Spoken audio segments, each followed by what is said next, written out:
Hidup ini penuh warna. Tapi warna-warna itu bukan hanya datang dari peristiwa, melainkan dari orang-orang yang kita temui.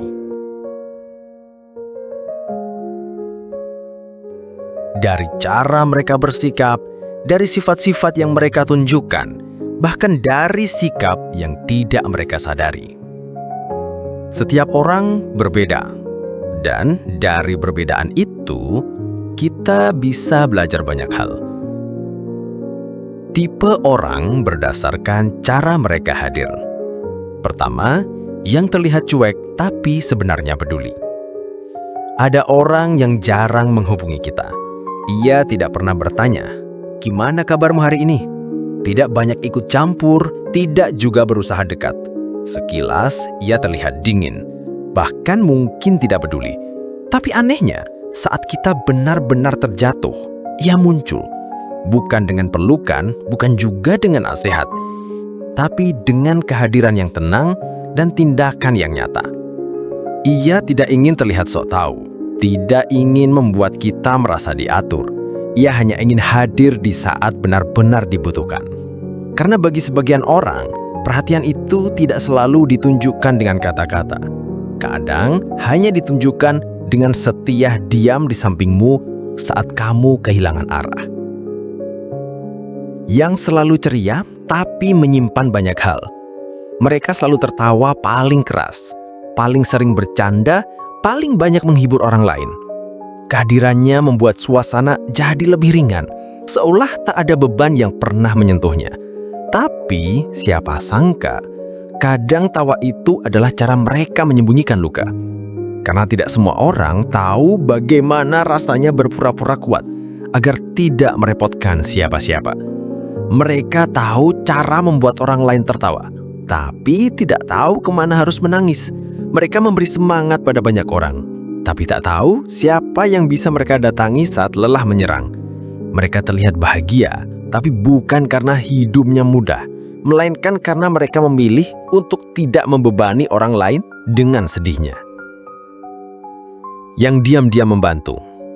Mereka jarang terlihat, tidak banyak bicara, tapi entah kenapa, saat kamu merasa semuanya terlalu berat, sesuatu jadi lebih mudah.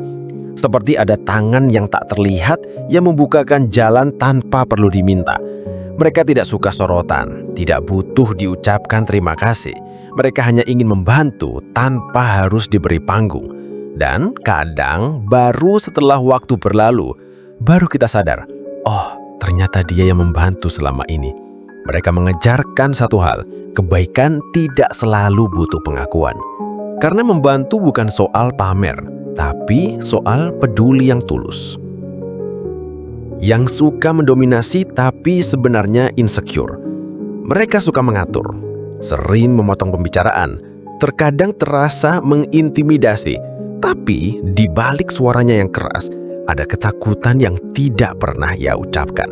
Takut dianggap lemah, takut diabaikan, takut kehilangan kendali. Sifat dominannya bukan karena ia merasa paling benar, tapi karena ia merasa paling mudah disakiti jika tidak terlihat kuat. Ia tidak tahu cara mengatakan, "Aku sebenarnya rapuh." Jadi ia memilih untuk terlihat tegas, bahkan jika itu membuat orang menjauh. Mereka mengatur, bukan untuk menyakiti, tapi untuk bertahan. Yang sering pergi dan datang lagi. Mereka hadir dalam hidupmu, lalu tiba-tiba menghilang, lalu datang lagi seolah tak pernah pergi. Kadang kamu bingung, mereka sebenarnya serius atau tidak sih? Kenapa muncul lalu menghilang begitu saja? Tapi ternyata bukan karena mereka main-main. Mereka hanya sedang berjuang dengan pikirannya sendiri, perasaannya sendiri, hidupnya sendiri. Ada orang yang butuh waktu untuk menata dirinya sebelum bisa benar-benar hadir untuk orang lain. Mereka tidak kabur. Mereka sedang belajar berdamai, dan saat kembali, mereka sering membawa sesuatu, ketenangan, pemahaman, kedewasaan. Yang terlalu banyak memberi sampai lupa menjaga diri. Mereka selalu hadir saat dibutuhkan, selalu siap membantu, mendengarkan, menenangkan. Mereka tahu cara menyembuhkan luka orang lain. Tapi sayangnya, mereka sering lupa menjaga diri sendiri. Sering merasa bersalah jika menolak. Sering menahan lelah hanya demi tetap bisa membantu. Dan tanpa sadar, mereka kehabisan tenaga. Karena terlalu sibuk merawat orang lain, sampai lupa bahwa dirinya juga perlu dirawat. Mereka butuh diingatkan, memberi itu mulia, tapi menjaga diri juga bukan egois. Itu perlu. Sifat-sifat yang sering kita temui. Sifat ramah. Orang yang ramah mudah membuat orang merasa nyaman. Bicaranya lembut, senyumnya hangat, tapi jangan salah sangka. Ramah bukan berarti dekat dengan semua orang. Kadang ramahnya adalah cara menjaga jarak, cara menyembunyikan kegugupan atau rasa tidak percaya diri.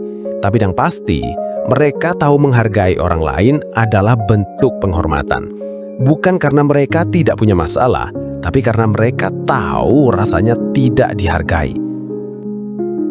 Sifat egois. Kata egois sering terdengar buruk, tapi sebenarnya ada egois yang tumbuh bukan dari keserakahan, melainkan dari luka. Ada orang yang jadi egois karena pernah terlalu banyak memberi, lalu disakiti. Jadi sekarang mereka memilih untuk lebih memikirkan diri mereka sendiri dulu, bukan karena tidak peduli, tapi karena sedang belajar mencintai diri sendiri dulu setelah terlalu lama mengabaikan diri. Sifat keras kepala. Orang keras kepala kadang sulit diajak kompromi. Terlihat kaku, terlalu berpegang pada pendapatnya sendiri.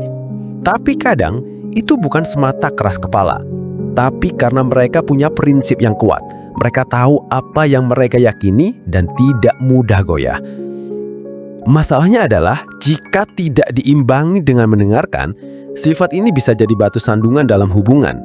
Keras kepala itu tidak selalu buruk, asalkan masih bisa belajar mendengar. Sifat sensitif. Mereka mudah tersentuh, perasaannya halus, sedikit kata bisa membuat mereka berpikir seharian.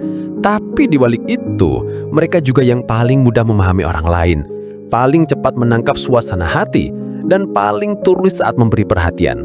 Kadang dikira baper, padahal mereka hanya peka lebih dari banyak orang. Yang kelima, sifat penyabar. Penyabar itu bukan berarti tidak pernah marah, bukan juga berarti tak pernah sakit hati. Mereka hanya memilih diam agar tidak menambah luka, agar tidak membuat orang lain ikut terluka. Tapi diam bukan berarti kuat selamanya. Kadang mereka menangis sendiri. Dan seringkali orang yang paling sabar adalah yang paling banyak belajar dari rasa sakit. Sifat tertutup. Mereka jarang bercerita, tidak mudah membuka diri, dan kadang dianggap sombong. Padahal mereka hanya pernah kecewa, pernah terlalu terbuka lalu disalahpahami, pernah jujur lalu dilukai. Kini mereka memilih diam karena tahu tidak semua orang bisa dipercaya. Dan tidak semua cerita pantas untuk dibagikan. Kita semua punya sisi yang berbeda. Tidak ada yang benar-benar baik atau buruk. Semua hanya sedang belajar menjadi manusia. Yang cuek bisa jadi penyelamat diam-diam. Yang keras kepala bisa jadi punya hati yang paling lembut. Yang tertawa paling keras bisa jadi yang paling kesepian. Kita tidak pernah tahu isi hati seseorang hanya dari sikap luarnya. Dan kita pun tidak selalu berada di satu sisi yang sama setiap waktu. Kadang kita ramah, kadang lelah, kadang sabar, kadang ingin menyerah. Dan itu tidak apa-apa, karena pada akhirnya kita semua hanya sedang berproses. Maka sebelum menghakimi, belajarlah memahami.